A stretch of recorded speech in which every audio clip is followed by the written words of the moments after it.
যে নিহত ব্যক্তিদের সঠিক নাম পরিচয় প্রকাশ আমাদের ঢাকা শহরে আমাদের বাংলাদেশে অনেকে বিশ্বাস করতেছে যে লাশ গোপন করা হয়েছে। নিহত ব্যক্তিদের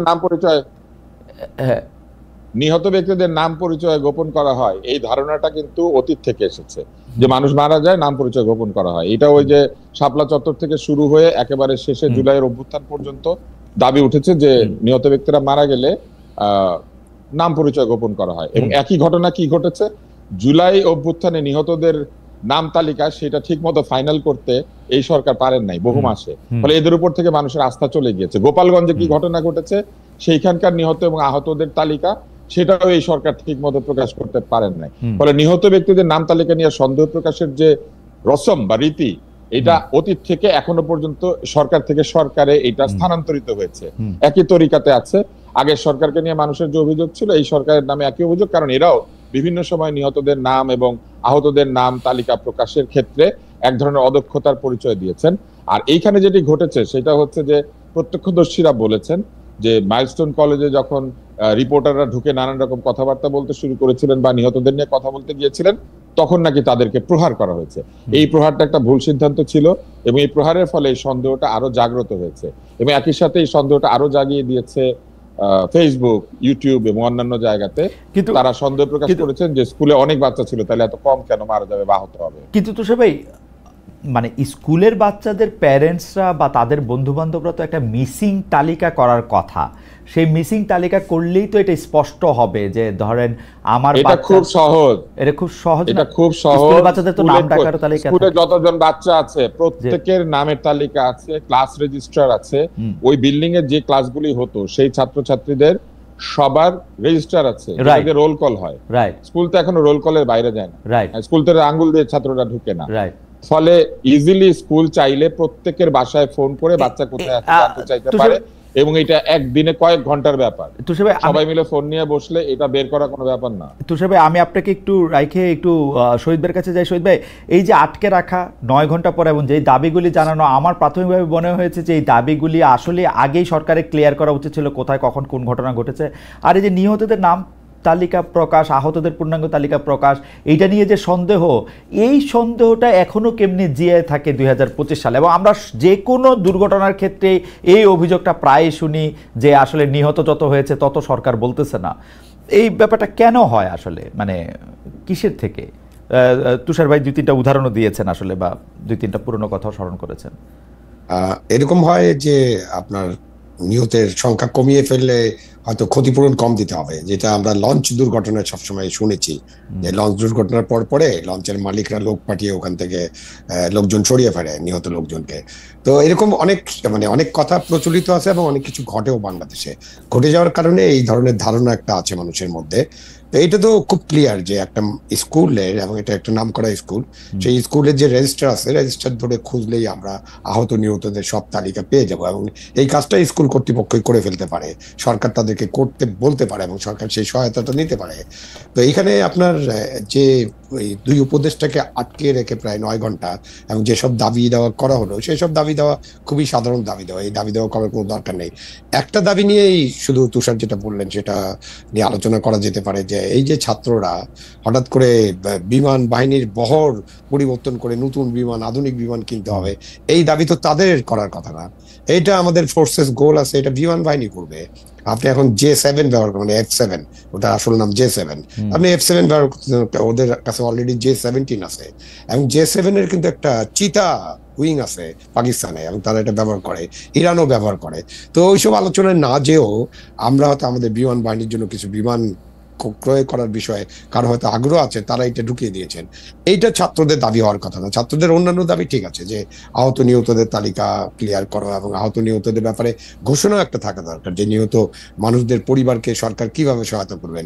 এখন আপনি চাঁদা তোলার চেষ্টা করতে, আর চাঁদা তো তুলতে হবে না। বাংলাদেশ সরকারের কাছে এই পরিমাণ অর্থ আছে যে কোনো পরিমাণ অর্থ তারা ব্যয় করতে পারবেন। আমাদের 7 লক্ষ কোটি টাকার বাজেট, সেখানে আপনি ওদের যে আছে হাতে যে টাকা থাকে সেটার পরিমাণও 80-90 হাজার কোটি টাকা।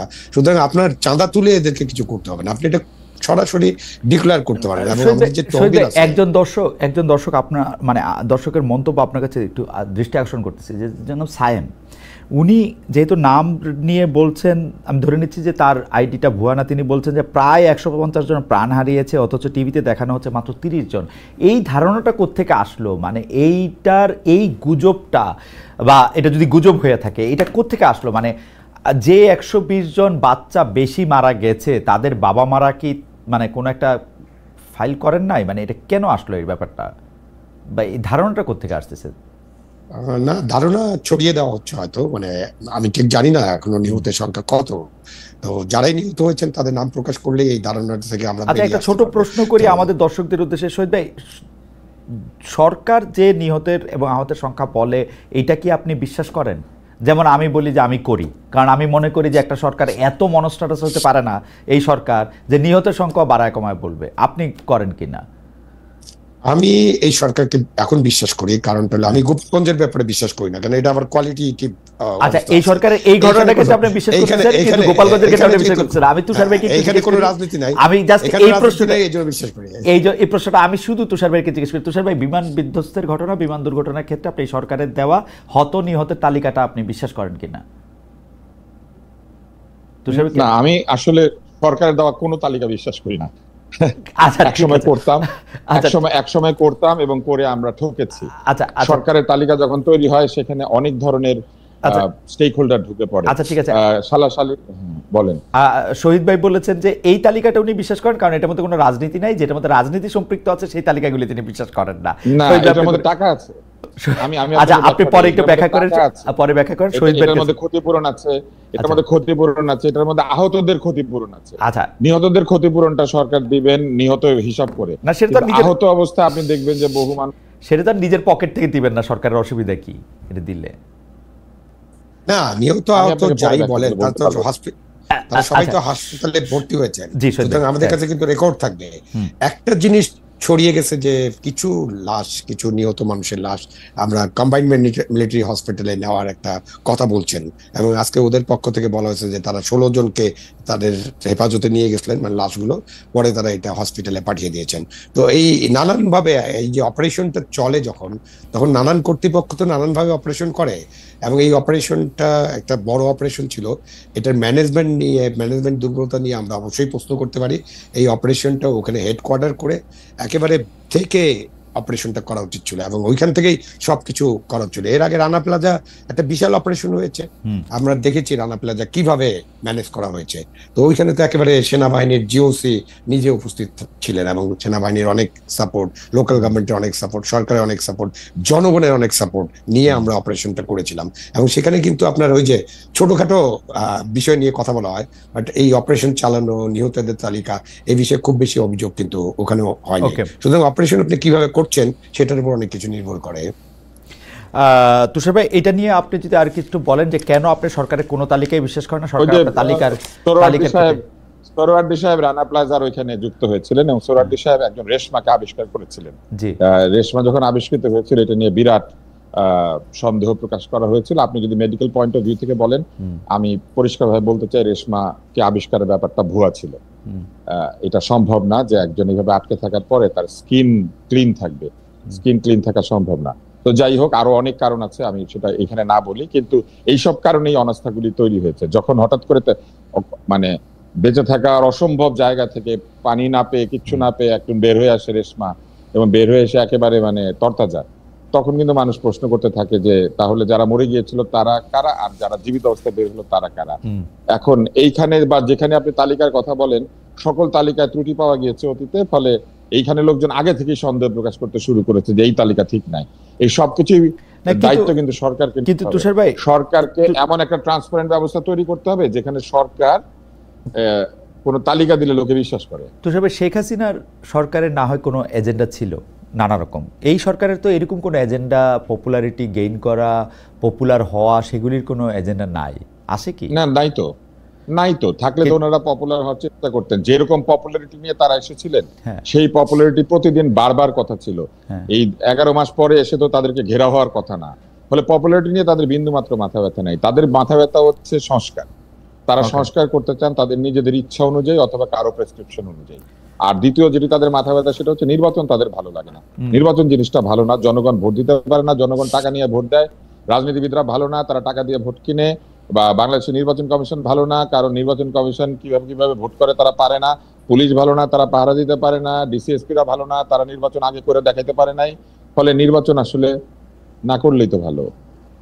ফলে তাদের এজেন্ডা হচ্ছে নির্বাচন না করা, তাদের উচিত নির্বাচন করেই এটাকে প্রমাণ করা। আমার মনে হয় যে আপনি যে কনস্পিরেসির কথা বলতেছেন সেই কনস্পিরেসি আসলে এটা কনস্পিরেসি না, না, কনস্পিরেসি হচ্ছে ষড়যন্ত্র। না না, কিন্তু কনস্পিরেসি হচ্ছে ষড়যন্ত্র যেটা চোখের আড়ালে হয়, এটা তো আমরা পরিষ্কার দেখতে না, পাচ্ছি। কিন্তু আমি আপনাকে বলি, কিন্তু আপনি সোহরাওয়ার্দী উদ্যান ভোরে জনসভা করা যায়, তখন নিরাপদ পরিবেশ থাকে, হাজার হাজার লাখ লাখ লোক সোহরাওয়ার্দী উদ্যানে আসতে পারে। ড্রোনের ভিডিও বা অন্য ভিডিও যাই বলুক, আমরা পত্রপত্রিকা এবং ঘোষণায় দেখেছি লক্ষ লক্ষ লোক পদযাত্রা করছে, পদযাত্রা করে জেলার পর জেলা সমান হচ্ছে, নাহলে জেগে উঠছে, তখন কোনো নিরাপত্তার ঝামেলা থাকে না। শুধু নির্বাচনের সময় বলে যে নিরাপদ পরিবেশ, আপনি ওপেন, এটা তো কোনো ষড়যন্ত্র না। কিন্তু আপনি যে কথাগুলি বললেন সেই কথাগুলি তো কিছুটা সত্য, ভোট কেনা বেচার কথাও সত্য, ডিসিএসপিরা যে নির্বাচন করার সময় অনেক ধরনের ম্যানিপুলেশন করতে পারে বা করে থাকে, রাজনৈতিক দলই তো কেনা বেচা হয়, রাজনৈতিক দলই তো কেনা বেচা হয়। আমরা দেখি যে গাড়ি গ্লাস নেমে যায়, ফলের ঠোঙ্গার মধ্যে রাজনৈতিক দল কেনা বেচা হচ্ছে, তো তা তো হয়ও। আচ্ছা তুষার ভাই, আমি একটু আসতেছি আপনার কাছে একটা অন্য প্রসঙ্গ বা প্রশ্ন নিয়ে, কিন্তু দর্শকদের কাছে আমরা প্রশ্ন করছিলাম, যেহেতু আজকে মানে 2 দিন আগে এই জরিপটা করা, তখনও এই ট্র্যাজেডিটা ঘটে নাই, আমরা প্রশ্ন করেছিলাম পিআর পদ্ধতিতে দাবি সামনে এনে, মানে বিএনপি দাবি করছে যে পিআর পদ্ধতির দাবি সামনে এনে কিছু পক্ষ জাতীয় নির্বাচন পিছিয়ে দেওয়ার ষড়যন্ত্র করছে, এই দাবি বিএনপি করছিল। দর্শকদের কাছে আমরা প্রশ্ন করেছিলাম যে দলটির অবস্থান সঠিক বলে মনে করেন কিনা। শতকরা 35% দর্শক মনে করছেন যে হ্যাঁ দলটির অবস্থান সঠিক, শতকরা 65% দর্শক মনে করছেন যে দলটির অবস্থান সঠিক না। 63,000 দর্শক আমাদেরকে ভোট দিয়েছেন। আমরা পরবর্তী প্রসঙ্গে যাই, যে এই যে আপনি জনপ্রিয়তার কথা বলছিলেন, সেটার মধ্যে রাজনৈতিক সরকারগুলো নানা কায়দায় প্রচার প্রপাগান্ডা করে নিজেদের জনপ্রিয় দেখাতে চায় বা ফেক জনপ্রিয়তা তারা আশা করে। এই অন্তর্বর্তী সরকারের মধ্যেও আমরা এমন একটু প্রবণতা দেখতে পাই। আমাদের প্রশ্নটা ছিল সেইটা, সেই পপুলারিটিটা দিয়ে তারা আসলে কি চায়, যে ধরেন মাইলস্টোনের ঘটনায় ত্রাণ চেয়ে গণমানুষের সাহায্য চাইলো এই সরকার, তারপরে আবার পরে এটা সমালোচনা হইলো, এটা আবার তুলে ফেলে তারপরে আবার কবরের জায়গার কথা বলল। এই মানে এই সরকারের মধ্যে এই জনপ্রিয় হওয়ার কৌশল বা এইটার কারণটা কি, এটা যদি একটু আমাদের ছোট করে বলতেন, আমাদের অনেকগুলি বিষয় আসলে আপনাদের প্রশ্ন করতে হবে। তুষার ভাই বলেন একটু ছোট করে। আমি আপনাকে একটা জিনিস বলি, এই সরকারের প্রধানের নামে যে স্ট্যাটাসগুলি দেওয়া হয়, স্ট্যাটাসগুলি কার সঙ্গে আলোচনা করে দেওয়া হয়? প্রেস উইং কি নিজে নিজে সিদ্ধান্ত নিয়ে দেয়, নাকি উনি নিজেই এটা দেখেন? ওনার নিজের নামে যে জিনিস যাবে সেটা তার নিজের দেখা উচিত, প্রেস উইং এর হাতে ছেড়ে দেওয়া উচিত না। প্রেস উইং তার সরকারের বিভিন্ন সিদ্ধান্তর বিষয়ে জানাবে, কিন্তু যে কাজগুলি একেবারে সরাসরি ওনার পেজ থেকে পোস্টেড হয়, যে স্ট্যাটাসগুলি, সেই স্ট্যাটাসগুলি ভাষা থেকে শুরু করে অনেক জায়গা আছে যেখানে ঠিক পলিটিক্যাল কিংবা তুষার ভাই,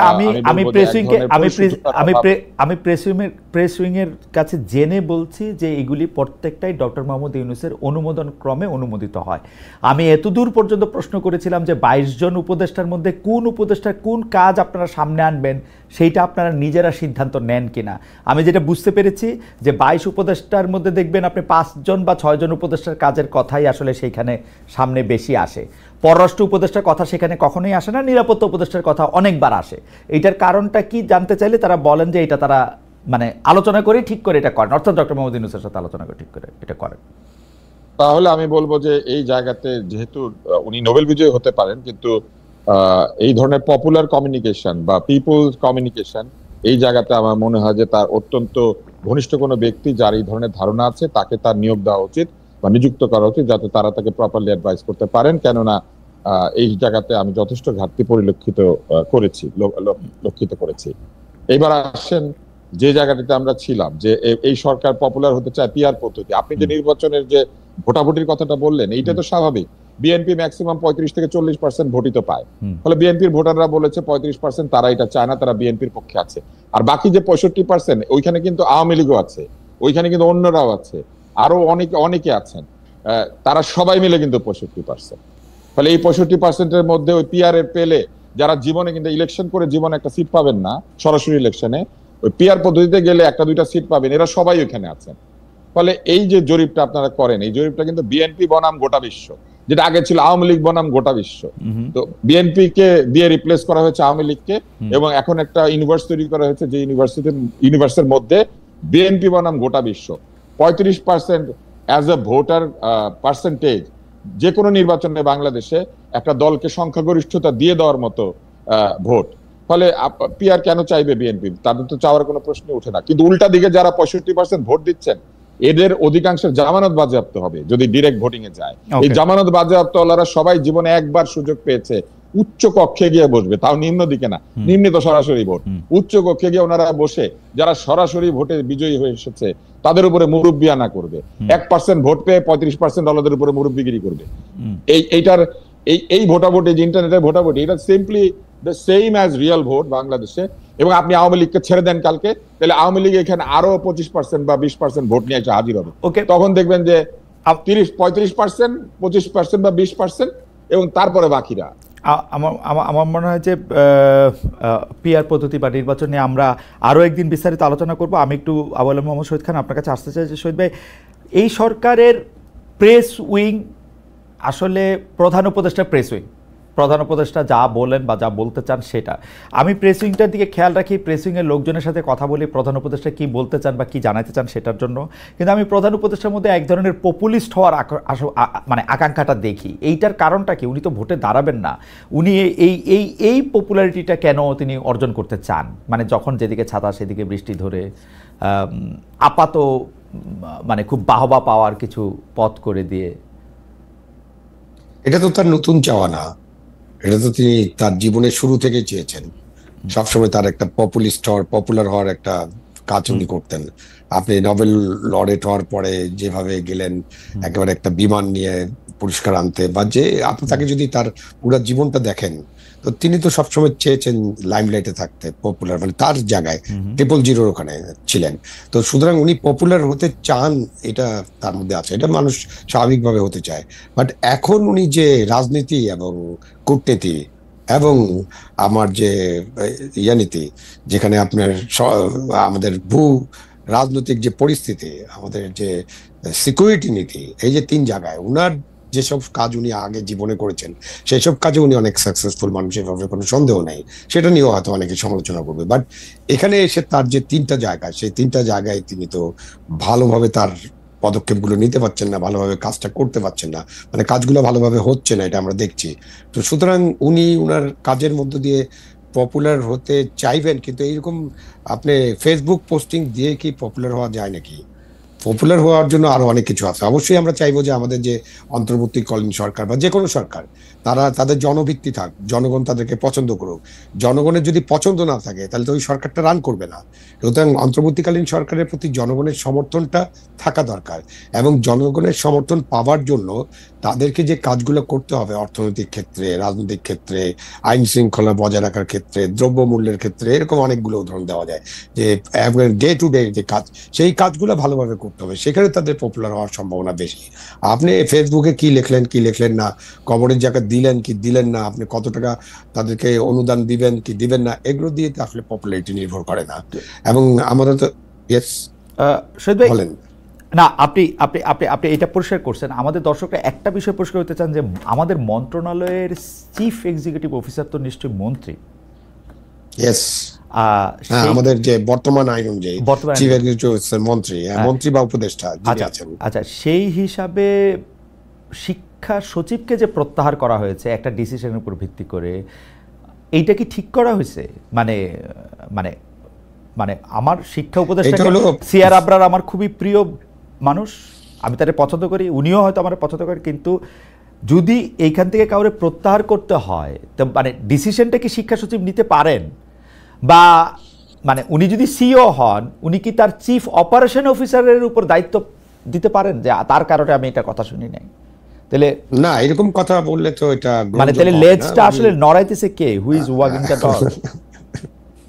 এটা তো অনেক পুরানো একটা রাজনৈতিক কথা আছে না, জি কুকুর লেজ নাড়ে না লেজ কুকুরকে নাড়ায়, সেটা মানে আমরা দেখতে চাচ্ছি। আর মানে প্রথমত হলো এই সিদ্ধান্ত অন্যায় সিদ্ধান্ত, আপনি এই শিক্ষা সচিবকে যে প্রত্যাহার করা হয়েছে এটা একটু অন্যায়। এটাও আপনি একটা ধামা চাপা দেওয়ার চেষ্টা করছেন, যে আপনি এটা করে আপনি হয়তো রোজটাকে থামানোর চেষ্টা করেছেন, কিন্তু রোজ থামানোর জন্য আপনি একজনকে অপমান করতে পারেন না। সুতরাং এই দায়িত্বটা সবাই মিলে নেওয়ার কথা ছিল, এবং এই দায়িত্বটা ঠিক মতো পালন করা হয়নি, এটা পরিষ্কার করা উচিত ছিল। এবং এই দায়িত্ব পালন না করার জন্য একদম পুরো উপদেষ্টা পরিষদ প্রধান উপদেষ্টা পর্যন্ত যাবেন, কারণ হলো যে এইসব সিদ্ধান্ত প্রধান উপদেষ্টা পর্যন্ত যাবে। আমাদের দেশে তাই যায়। ইন্টারমিডিয়েট পরীক্ষা কালকে হবে না, কারণ এটা রাষ্ট্রীয় শোক দিবস, এত বড় একটা ট্রেজেডির ঘটনা ঘটছে। এইটা আমি বললাম যে আমি এটা করে দেন, মানে আপনি শিক্ষা উপদেষ্টার ভাষণ শোনেন, শিক্ষা উপদেষ্টা বলছেন যে আমি এটা বলছি এটা করে দেন, শিক্ষা সচিব বলছেন না পরীক্ষা পিছানোর দরকার কি, সেজন্য আর করি নাই। আমি কি মানে আমার নিজের কান বিশ্বাস হয় না শহীদ ভাই, মানে সত্যি সত্যি যে এইটা এইটা এটা এটা সম্ভব কোনো মানে অ্যাডভাইজার বা মিনিস্টারের পক্ষে এটা বলা? আমার মনে হয় না শিক্ষা সচিব বা যে কোনো সচিব এই ধরনের কথা বলবেন, কারণ তারাও তো এই দেশে বসবাস করেন, তাদের তো সেন্সিটিভিটিটা বোঝার সামর্থ্য আছে। এত বড় একটা দুর্ঘটনা, জাতীয় শোক দিবস, তখন যদি আমাদের আলোচনা হয় যে পরীক্ষা নেওয়া যাবে কিনা, আর আমরা শিক্ষা সচিব আর বলবেনই যে। আর জনাব খান, আমরা সচিবদের চিনি না? এই মানে কি পাবদা মাছ 9 ইঞ্চির জায়গায় 9.5 ইঞ্চি হয়েছে দেখে পুরো পাবদা মাছ ফেরত দিয়ে আবার পাবদা মাছ শিক্ষা সচিবরা কিনাই না দেয় নাই মন্ত্রীদের। তো মানে আর মন্ত্রীদের সিদ্ধান্ত সচিবরা বলবে আমি এটা করবো না, তাও এরকম একটা যৌক্তিক সিদ্ধান্ত না, এটার সম্ভাবনা একদম জিরো।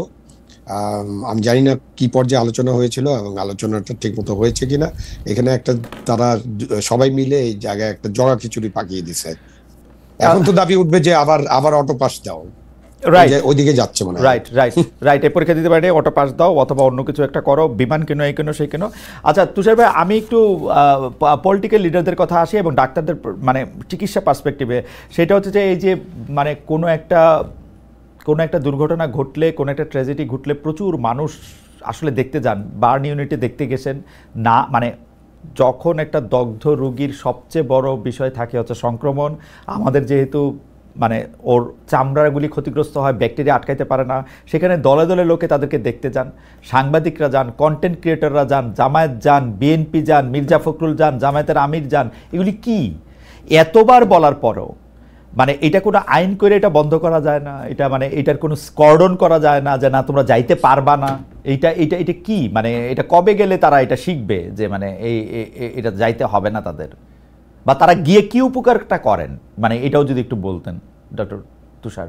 আমরা শহীদদের কাছে একটু শুনতে চাইবো যে আপনি বলার পরে যে তারা উপকারটা কি করেন, মানে আমরা তাদেরকে গিয়ে তারা এটা কি দেখান, এবং কন্টেন্ট ক্রিয়েটাররা যে খুব একটা পোড়া বাচ্চা আমাদেরকে দেখাইতেছেন, এটা দেখায় ওরা কি বুঝাতে চান যে বাচ্চাটা পুড়ছে, মানে ওদের লেখায় আমরা আর বিশ্বাস করতেছি না।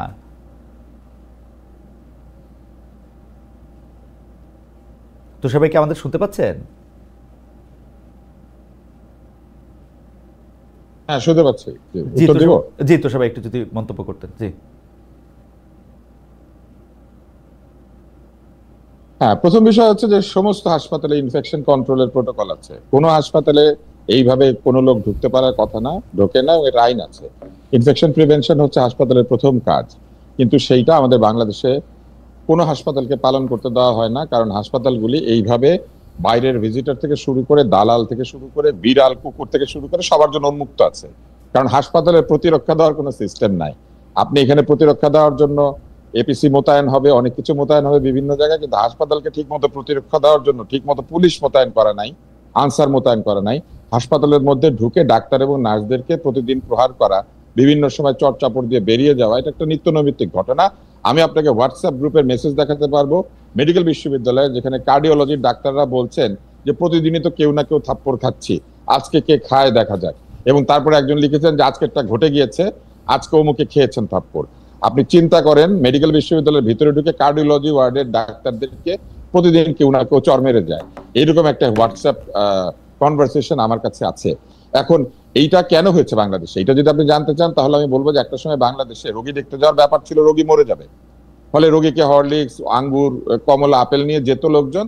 রোগী খুশি হয় মৃত্যুর আগে আত্মীয় স্বজনকে দেখতে পেরেছে, আর রোগীর আত্মীয় স্বজনরা খুশি হয় যে অমুকে অমুকে আমার আব্বাকে দেখতে আসছিল। কিন্তু সেই জায়গা থেকে বাংলাদেশের চিকিৎসা ব্যবস্থা অনেক এগিয়ে গেছে, কিন্তু দুর্ভাগ্যজনক ভাবে আমাদের সমাজ ব্যবস্থা আগায় নাই। এখনো মনে করা হয় যে কেউ যদি রোগী হয় তাকে হাসপাতালে আঙ্গুর, আপেল, কমলা নিয়ে দেখতে গেলে এটা খুবই ভালো। হরলিক্স নিয়ে যায়, হরলিক্সের মধ্যে ভর্তি চিনি, কিন্তু ডায়াবেটিস রোগীর জন্য হরলিক্স নিয়ে যায় বারডেমে। তো এইগুলা ঘটে বাংলাদেশে।